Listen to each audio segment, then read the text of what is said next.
पहले स्टडी किया होगा कि what is control and coordination. तो as we discuss that control and coordination is a particular type of systematic arrangement of the body with the function of the body with external atmosphere। जैसे suppose है आपके पास कुछ ऐसा function है जो specially आपको fast track पे करना है, तो उसके लिए आपके पास रिफ्लेक्स एक्शन होता है। अगर कोई हिरण जंगल में चल रही है तो जंगल में जंगल का राजा शेर भी है। जंगल का राजा शेर हिरण का शिकार करने की कोशिश करेगा, तो उस समय हिरण का काम क्या है? भागना। ऐसा थोड़े ना हिरण बोलेगी कि आजा भाई मुझे खा ले, यानी थाली में परोस के किसी को नहीं। अब कहोगे कि हिरण घर से निकली ही क्यों? तो भाई हिरण अगर घर से नहीं निकलेगी स्पेशली वो सर्वाइव कैसे करेगी? अपने मांद में रह के तो मर जाएगी। तो इसलिए वो खाना के सर्च में हिरण जब बाहर निकलती है तो उसी खाने के सर्च में शेर भी बाहर निकलता है, और दोनों को उस एटमॉस्फेयर में एकोमोडेट करना पड़ता है। उसी तरीके से ह्यूमन बीइंग के अंदर एक पार्टिकुलर टाइप ऑफ सिस्टम होता है जिसे बोलते हैं नर्वस सिस्टम। नर्वस सिस्टम के अलावा ह्यूमन और एनिमल्स में होता है इंडोक्राइन सिस्टम, जबकि प्लांटी किंगडम में नर्वस सिस्टम नहीं होता, उनमें केवल इंडोक्राइन सिस्टम होता है। स्पेशली इस चैप्टर में हमें इन्हीं सब चीजों के बारे में डिस्कस करना है कि what is control and coordination, what is importance of control and coordination, and how the control and coordination is functioning. So as we know, any type of the organism cannot survive in isolation। Isolation समझते हो ना? किसी को एक कमरे में बंद करके खाना पीना देते रहो, बात नहीं करना। पता है मियां बीवी की लड़ाई होना तो एक सीधा सा कंसेप्ट है, लड़ाई हो गई बात नहीं करना, 2 दिन के बाद अपने आप सब सेटल हो जाएगा। और लड़ाई पे बात करोगे तो उसको तो कोई इफेक्ट ही नहीं पड़ेगा ना। इफेक्ट कब पड़ेगा? जब बात करना आइसोलेट कर दो। तो सिमिलरली कोई ऑर्गेनिज्म आइसोलेट नहीं रह सकता, वो फिजिकल एटमॉस्फेयर के साथ इंटरेक्ट करता है, और जब भी वो फिजिकल एटमॉस्फेयर के साथ इंटरेक्ट करता है तो उसे कंट्रोल एंड कोऑर्डिनेशन की जरूरत पड़ती है। ठीक है, ऐसे थोड़ा नहीं कि कीचड़ वाला रास्ता नहीं है उसी में चलेंगे, रास्ता चेंज करेंगे ना। कंट्रोल एंड कोऑर्डिनेशन, हमारी आंखें क्या है? एक सेंस ऑर्गन है जो सेंसेशन देती है ब्रेन भाई साहब को कि आगे कीचड़ है, हमें उसमें नहीं जाना। तो कंट्रोल एंड कोऑर्डिनेशन का ये इंपॉर्टेंट रोल होता है, उसी के बारे में हमें इसी चैप्टर में डिस्कस करना है। तो कोई भी ऑर्गेनिज्म है अपने एटमॉस्फेयर के साथ इंटरेक्ट करता है। प्लांट कब ग्रो करेगा? जब सनशाइन होगा। बच्चे तो कब मजा आएगा? जब झूला झूलेगा। The pilot chewing cut to better digestion, falling light on ice or touching a hot object causes response. These all are the aspects of control and coordination. आपके बॉडी में कितने होते हैं sense organ? 5। Eyes, nose, ear, tongue and skin. These all are regarded as sense organs. ये body में sensation create करते हैं। उसी तरीके से वर्क ऑर्गन हमारे पास 10 होते हैं। ठीक है, हाथ हो गया, पांव हो गया, सब मिलकर के वर्क ऑर्गन होते हैं। तो जैसे कि आप डिस्कस कर सकते हैं, these all are the concepts that indicates about control and coordination। यानी ये बॉडी क्या है? नसों का एक बहुत बड़ा जाल है जिसको मैं दिखा रहा हूं। ये हमारे पास कंट्रोल एंड कोऑर्डिनेशन का एक सिस्टम दिखाया गया है जिसे ह्यूमन नर्वस सिस्टम के नाम से जाना जाता है, जिसका पहला पार्ट क्या है? ब्रेन भाई साहब है। कितने पार्ट ब्रेन के? कौन कौन से? हिंड ब्रेन और fore brain, these are the parts of brain. दूसरा अगर हम डिस्कस करते हैं तो ये होता है हमारा that is called spinal cord. Spinal cord क्या करता है? न्यूरॉन्स मैसेज को कलेक्ट करते हैं। तरीके के न्यूरॉन होते हैं, sensory neuron, motor neuron, relay neuron, सबका अपना अपना काम होता है। इनकी पूरा जो मशीन है, ठीक है, और ये मशीन फंक्शन करती है। एमसीबी गिरा दिया, पूरे घर का लाइट गया, पूरे बॉडी में ब्रेन काम करना बंद कर दिया, पूरे बॉडी का लाइट चला गया। तो ब्रेन एक बहुत ही कॉम्प्लेक्स ऑर्गन है, प्रीशियस ऑर्गन है, और पढ़ते इसको डेवलप करने के लिए भाई साहब कह रहे हैं कि 10th के बाद मुझे साइंस की जरूरत नहीं, तो बताओ प्लस माइनस की जरूरत कहाँ है? Alpha beta theta tan theta कहाँ जरूरत है? जरूरत है आगे राशन की दुकान खोलने में अल्फा बीटा लगेगा है, या बिजली वाला बनने में अल्फा बीटा थीटा और tan थीटा लगेगा, cos थीटा लगेगा? नहीं लगेगा ना। लेकिन उससे फायदा क्या हुआ? आपके ब्रेन के ऊपर प्रेशर पड़ा, और आपके ब्रेन के ऊपर प्रेशर पड़ने के कारण ब्रेन डेवलप हुआ। और पढ़ाई का मतलब क्या होता है?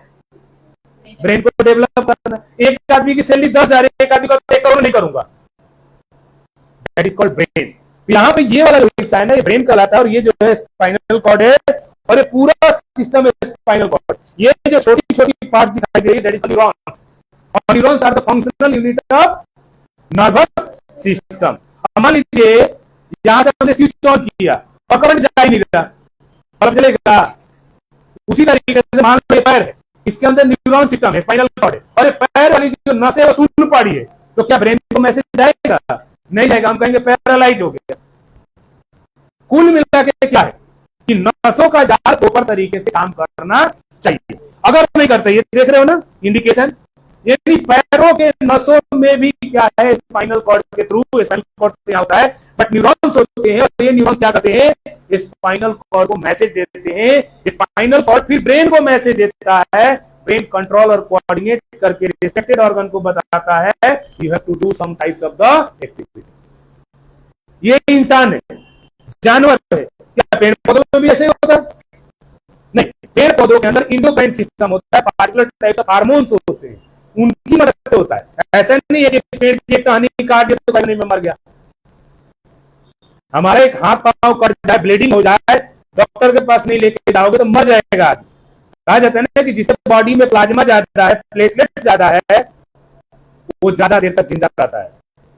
प्लेटलेट्स की संख्या बढ़ाओ, प्लेटलेट्स की संख्या ना तो चाउमीन से बनेगा ना बर्गर से बनेगा, ठीक है? ज्यादा प्लेटलेट्स रहेगा, कहीं एक्सीडेंट भी हो गया, ब्लड क्लॉट हो जाएगा, बच जाओगे, हॉस्पिटल ले जाते क्लॉट हो जाएगा, बच जाओगे। अब है ही नहीं प्लेटलेट्स तो क्या करेगा? ठीक है, अब अगले सिस्टम में यहां दिखा रहा है 8 नंबर पार्ट कर रहा है स्केरल में, ये जो पार्ट होता है, ठीक है? तो दैट और functionings are called the arrangement of the control and coordinating organs which controls and coordinates the whole body. पूरे बॉडी को कौन कंट्रोल और कोऑर्डिनेट करेगा? यही करेगा, ठीक है? और जिसके अंदर ये नहीं होता है उसका कंट्रोल और कोऑर्डिनेशन प्रॉपर नहीं होता। एक पागल आदमी को पागल क्यों कहा जाता है? अगर उसका ब्रेन प्रॉपर तरीके से डेवलप हो तो उसे पागल बोला जाएगा। और दुनिया के जो माइंड वाले पागल होते हैं ना, वही साइंटिफिक होते हैं। कहते नहीं पागल है, बना दे कुछ नया चीज, बन गया साइंटिफिक। इलोन मस्क को सबने घोषित किया है पागल है, अभी भी कहते हैं उल्टा खोपड़ी का पैदा हो गया, ठीक है? और कितनी चीजें बना दी उसने। तो that indicates what if you are the student of science and if you want to achievement in the field of science, आपको केवल नौकरी के पीछे नहीं भागना, आपको अचीवमेंट के पीछे भागना पड़ेगा, तभी जाकर के होगा। नहीं तो 720 में से 720 को खरीद के भी आ जाता है। एक ऐसा पेरेंट हमें मिला है जिसने 3 करोड़ लगाए हैं अपने बच्चे के ऊपर एमबीबीएस और एमडी कराने के लिए, and he is working for 30,000 job, 30,000 रुपए की नौकरी। इससे अच्छा तो दिल्ली वाले छोले वाले हैं, कम से कम 60-70-80 तो बना ही लेते हैं। क्या जरूरत है? बेचारे ने दिमाग भी लगाया होगा, उसने तो कॉलेज जाता होगा, आता होगा, प्रोफेसर डांटते होंगे, पता नहीं है गधा है, किडनी को नेफ्रॉन बोलता है, नेफ्रॉन को आइज बोलता है, घुटने को कुछ और बोलता है। इतना टेंशन लेने को 30,000 रुपए जरूरत क्या था? किसी और को देते, ठीक है? हो सकता था वो बढ़िया बिजनेसमैन बन जाता, हो सकता था बहुत अच्छा गुंडा बन जाता, मे बी। तो कुछ और बनाओ जिसकी जरूरत है। तो जैसे कि यहाँ दिखाया गया है, ये नर्वस सिस्टम को दिखाया गया है, और ये स्पेसिफिक पूरे बॉडी के अंदर क्या है, नसों का एक प्रॉपर जाल होता है, और इसी के ऊपर जो होती है नसें फंक्शनिंग करती है, ठीक है? एनिमल्स। अब देखो आपके पास क्या है, एक नर्वस टिश्यू है और एक मस्कुलर टिश्यू है। इस मसल्स के बीच में नसें गई हुई है, और ये नसें पूरी बॉडी में फैली हुई है, और जो हमारे नर्वस सिस्टम का फंक्शनल यूनिट है उसका नाम है न्यूरॉन। न्यूरॉन मैसेज को कलेक्ट करता है, कलेक्ट करके कन्वे करता है, कन्वे करके फिर आगे भेजता है ब्रेन को। ब्रेन कंट्रोलर कोऑर्डिनेट करके बताता है कि डू सम एक्टिविटी, हमें कुछ काम करना है जो सामने पड़ा हुआ है, और उस एक्टिविटी को ब्रेन करता है। यहाँ देखिए, ये दिखाया गया कि मसल्स के ऊपर किस तरीके से फिक्स होते हैं। ठीक है, मसल्स के ऊपर फिक्स होते हैं और कहीं से भी मैसेज कलेक्ट करके मैसेज के पार्ट में दे देते हैं। इसके अंदर क्या है, relay neuron, sensory neuron, motor neuron है, और ये किससे जुड़ा रहता है, ये ब्रेन से जुड़ा है। ब्रेन कंट्रोल को कोऑर्डिनेट करता है और आगे मैसेज को सिग्नलाइज करता है, और इस तरीके से बॉडी जो होता है फंक्शनल करता है। जैसे यहाँ पे दिखाया गया, आपने देखा होगा बहुत से बच्चे ऐसे होते हैं जो बिस्तर पे टॉयलेट कर देते हैं, उनका जो नर्वस सिस्टम होता है वो प्रॉपर तरीके से काम नहीं करता। एक्चुअली क्या होता है कि जो कनेक्टिविटी ऑफ द बॉडी होती है वो प्रॉपर काम नहीं करती। टेक्निकल और देसी भाषा में कहते हैं इसकी एक नस हिली हुई है, कहते हैं पार्ट हिला हुआ है, इसका दिमाग का पार्ट हिला हुआ का मतलब क्या हुआ, मतलब प्रॉपर तरीके से दिमाग और कंट्रोल और कोऑर्डिनेशन के जो ऑर्गन्स थे वो प्रॉपर तरीके से काम नहीं कर रहे हैं, जिस वजह से बॉडी का फंक्शनिंग प्रॉपर तरीके से नहीं हो पा रहा। यहाँ पे दिखाया गया ह्यूमन ब्रेन। ह्यूमन ब्रेन क्या है, पार्टिकुलर टाइप ऑफ ऑर्गन है। इसके कितने पार्ट है आपके पास, 3। कौन कौन सा, fore brain, head brain, mid brain. आधा सामान लेके आया, ब्रेन लेके नहीं आया, अभी लाके ले आना पड़ा। ठीक है, तो ह्यूमन ब्रेन के 3 part, mid brain, hind brain and fore brain, और तीनों ब्रेन के अपने अपने काम, किसी में सेरेबेलम है, किसी में सेरेबेलम है, किसी में ओब्लांगटा है, किसी में पोन्स है, किसी में कुछ अलग पार्ट है। तो that is the concept, which concept is just going to describing about how the body is functioning in the field of nervous system.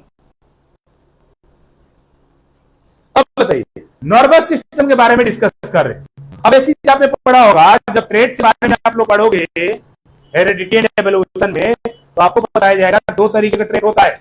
एक होता है जेनेटिक ट्रेड जो पेरेंटल बॉडी से पास होता है, और एक होता है एक्वायर्ड ट्रेड जिसे हम नेचर से ऑब्टेन करते हैं। एक बच्चे के आगे सांप दे दोगे तो क्या करेगा, उसे खेलना चालू कर देगा। He is not aware about that, उसके बारे में नहीं पता। हमें पता है डरना है, नहीं तो डस लेगा।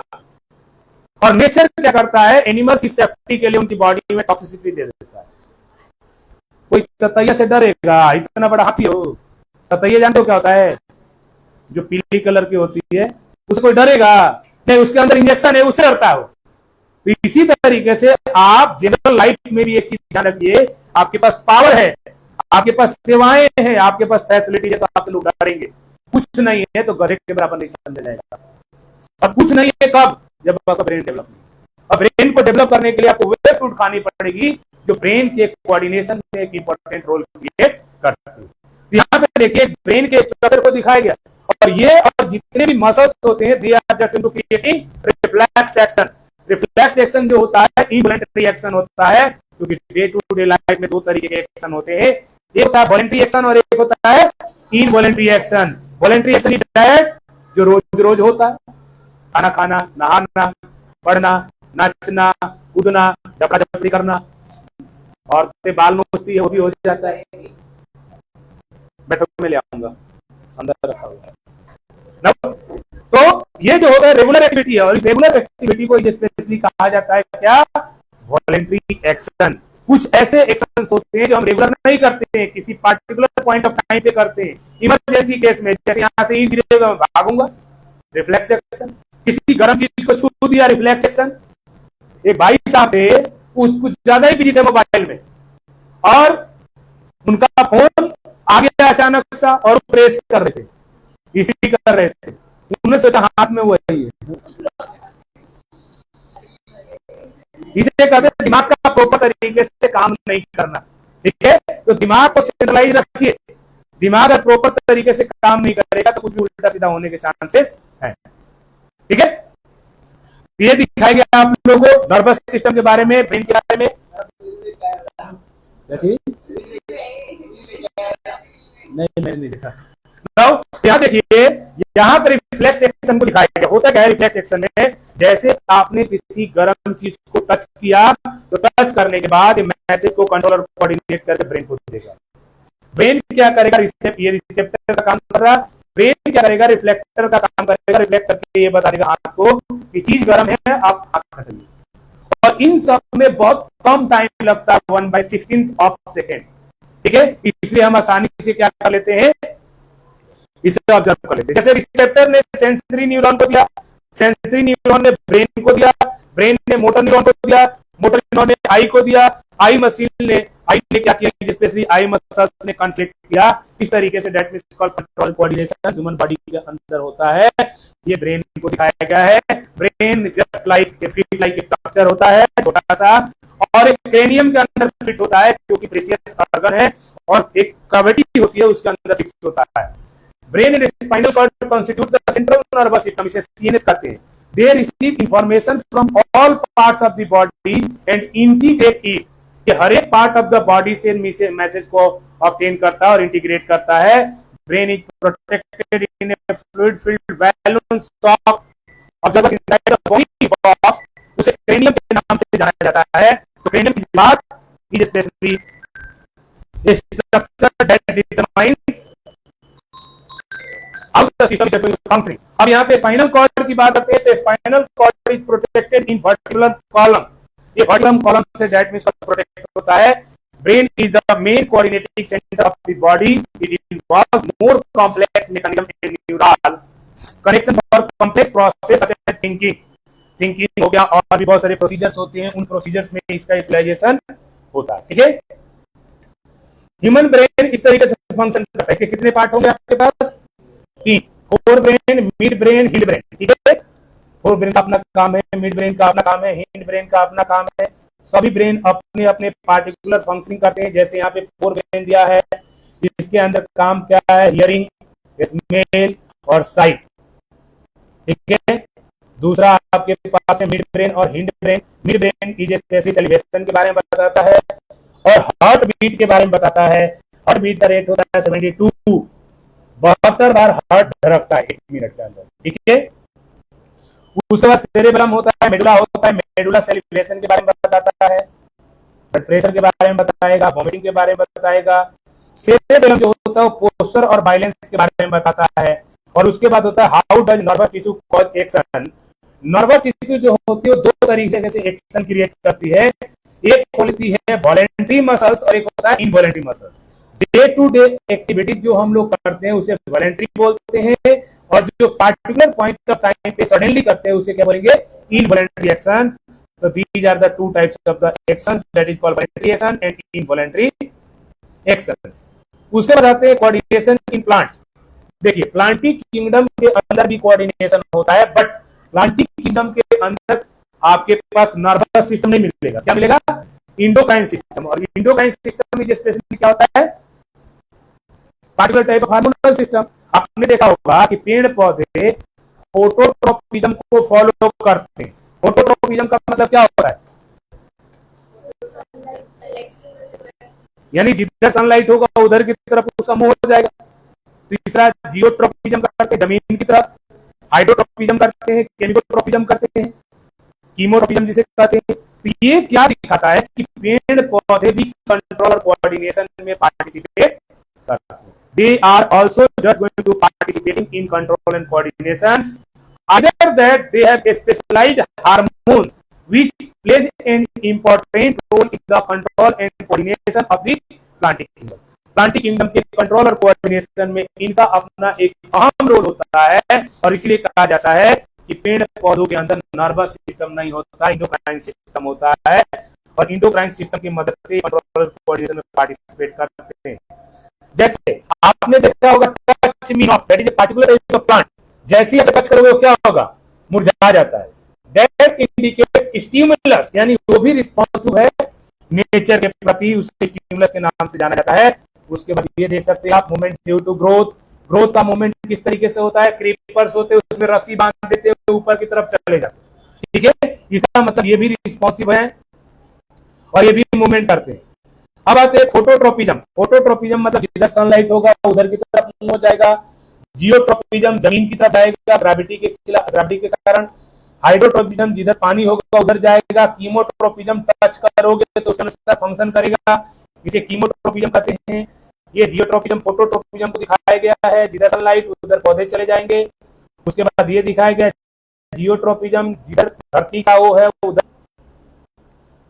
उसके बाद ये दिखाएगा हाइड्रोट्रोपिज्म एंड कीमोट्रोपिज्म।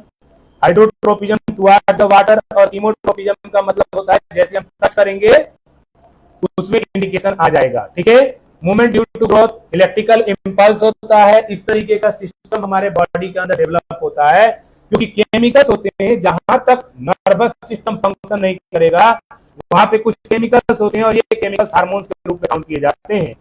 ये हमारे पेड़ पौधों में भी होता है, जैसे ग्रोथ हार्मोन के फॉर्म में auxin, gibberellin, cytokinin and growth inhibitors में एस्बेसिक एसिड होता है।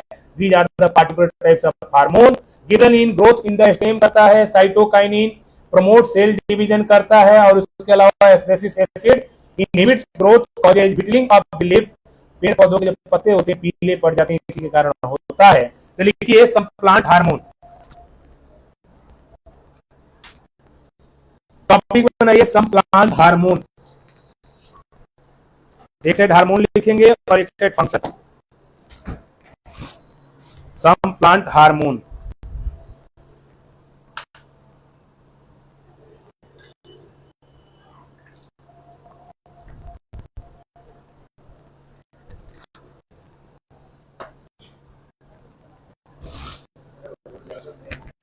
एक साइड लिखो ऑक्सिन।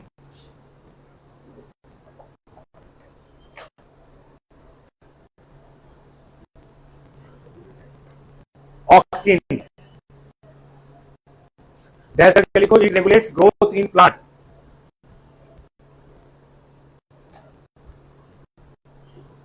इट रेगुलेट्स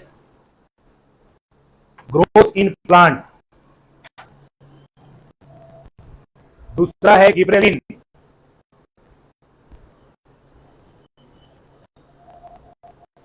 डैश करके लिखो, help in the growth of the stem.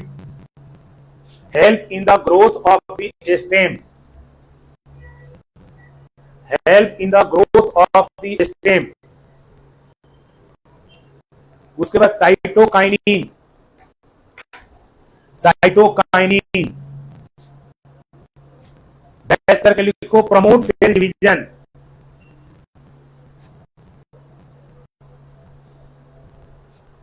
Development of fruits and seeds. उसी में development of fruits and seeds. उसके बाद abscisic acid. Abscisic acid inhibits growth, causes wilting, WILTING, wilting, causes wilting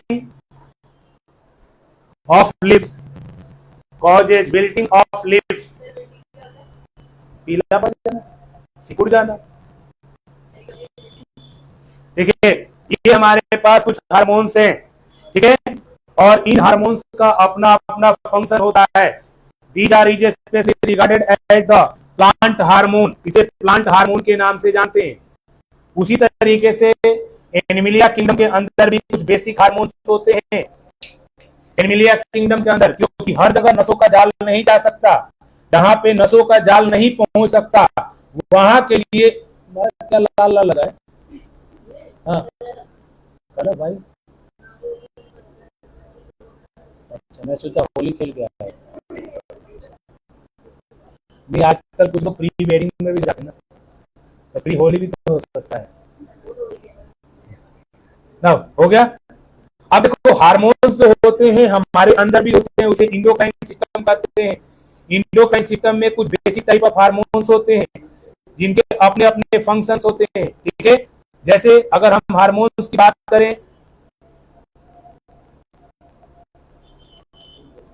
hormones की बात करें तो different types of the hormones होते हैं बॉडी के अंदर, और ये हार्मोन्स अलग अलग फंक्शन करते हैं। जैसे अभी आप लोगों को दिखाया गया होगा कि एक जो हार्मोन है उसका नाम है ग्रोथ हार्मोन। ये पिट्यूटरी ग्लैंड से निकलता है, और अगर ग्रोथ प्रॉपर तरीके से नहीं होगा तो ड्वार्फिज्म हो जाएगा, बौनापन। 9 इंच का एक आदमी है इस वर्ल्ड में, एक फुट भी पूरा नहीं है। और उसके बाद ज्यादा ही आ गया तो गिगांटिज्म, खली भाई साहब, ठीक है। ये सब हार्मोनल कंट्रोल होता है। पिट्यूटरी ग्लैंड से कुछ ज्यादा ही हार्मोन निकल गया तो खली जैसा बंदा पैदा होगा, ठीक है, और नहीं निकला तो ड्वार्फिज्म हो जाएगा, बहुत ही नाटा सा, एक गोस्वामी करके एक्टर है उसके जैसा। ठीक है, उसके बाद आते हैं अगला, लिखते चलते, लिखो सम एनिमल हार्मोन या human hormone, some important hormones and their function. ऐसे लिखेंगे hormone, some important hormones and their function.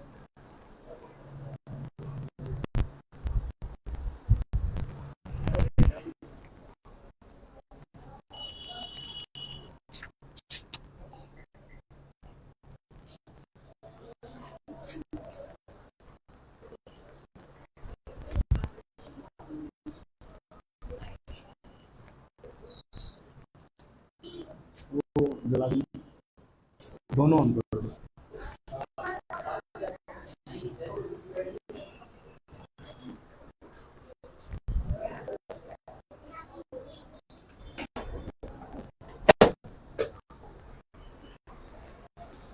हाँ, एक से लिखिए हार्मोन में आप लोग लिखेंगे growth hormone, growth hormone, growth hormone ऐसे करके लिखो, stimulates growth and development of the body, stimulates growth and development of the body, stimulates growth and development of the body. इसमें दो कंडीशन लिख लीजिए, कम रिलीज होगा तो ड्वार्फिज्म होगा, और ज्यादा रिलीज होगा तो गिगांटिज्म होगा। Dwarfism, deficiency of growth hormone in childhood, और gigantism, over production of growth hormone in childhood, over production of growth hormone in childhood. ठीक है, these are called growth hormone.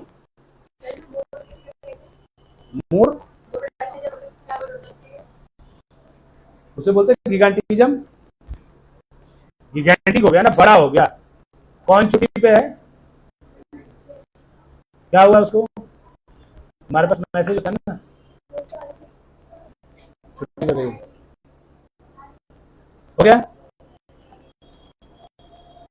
गिगांटिज्म, gigantic हो जाएगा अगर कम रिलीज होगा तो, बड़ा हो जाएगा, ड्वार्फिज्म छोटा हो जाएगा।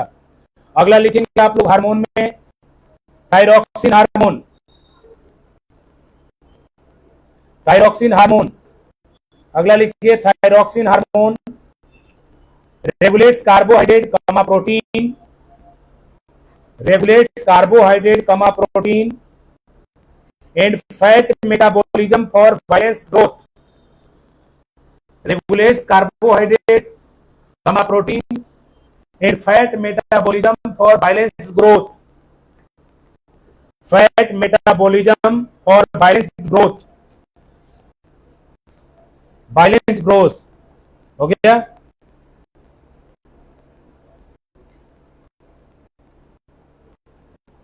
अब देखिए इसके लिए सलाह दी जाती है कि आयोडाइन साल्ट खाइए, आयोडीन की शॉर्टेज की वजह से थायरॉक्सिन हार्मोन कम रिलीज होता है, और थायरॉक्सिन हार्मोन कम रिलीज होगा तो समस्या बढ़ेगी, एक ऐसी बीमारी हो जाएगी थायराइड की जो जिंदगी भर चलती रहेगी, इसलिए हमें इससे बचना है। अगला लिखते हैं इंसुलिन, पैनक्रियाज से रिलीज होता है insulin, regulates blood sugar level, regulates blood sugar level, insulin में लिखना है आपको regulates blood sugar level.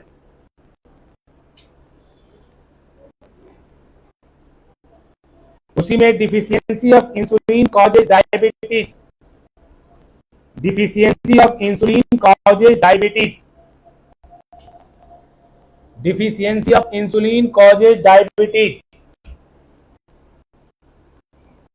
Diabetes का मतलब हुआ शुगर लेवल इंक्रीज कर जाना, शुगर लेवल इंक्रीज कर जाएगा समस्या बढ़ेगी, समस्या को कम करना है, बढ़ाना नहीं है।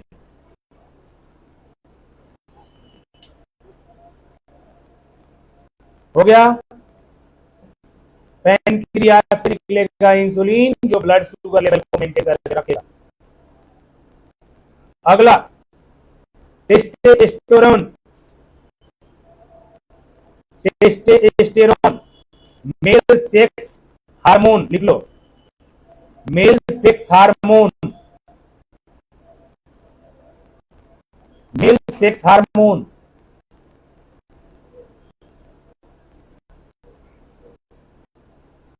मेल सेक्स हार्मोन, उसके बाद oestrogen, female sex hormone, oestrogen, OESTROGEN, oestrogen, female sex hormone,